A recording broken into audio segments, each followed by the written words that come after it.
Vous avez dit vous-même, hors antenne, on en parlait, vous avez dit, attendez, peut-être que vous, aujourd'hui, vous ne pouvez pas intervenir sur les Non, aucune chance. Vous pouvez appeler qui vous voulez dans vos carnets d'adresse, vous n'obtiendrez pas le retrait d'un contenu. C'est parfait. Mais vous vous ajoutiez, mais si le régime change, peut-être que vous l'aurez. Absolument. 2027, c'est une question de régime et une question de politique et d'idéologie du régime. Mais c'est déjà le cas. C'est déjà le cas. On a levé un peu un voile pudique avec le fonds Marianne, mais on est déjà dans un système de modération des contenus, de pondération des contenus qui est géré par l'exécutif.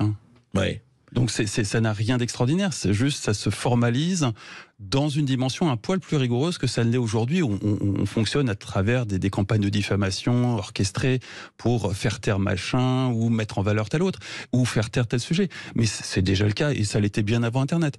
Donc il n'y a rien de nouveau à ce niveau-là. Ce qu'on est en train de mettre en place, c'est une architecture pour distribuer ça au niveau européen de façon relativement rigoureuse. Et là où ça nous concerne, nous, citoyens français, c'est effectivement cette délégation de justice, en quelque sorte, auprès de signaleurs de confiance, qui sont des gens qui vont avoir ce pouvoir incroyable de dire cette personne doit être tue, telle autre personne on peut tolérer ce qu'elle raconte, ou telle autre personne, on va la réduire au silence.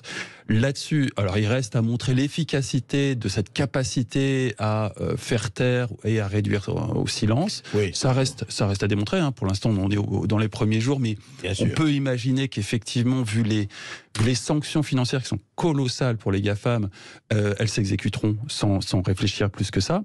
Oui, 10% du chiffre d'affaires, c'est quand même pas mal. C'est déjà énorme. Ouais, c'est déjà énorme. Ouais. C'est largement dissuasif.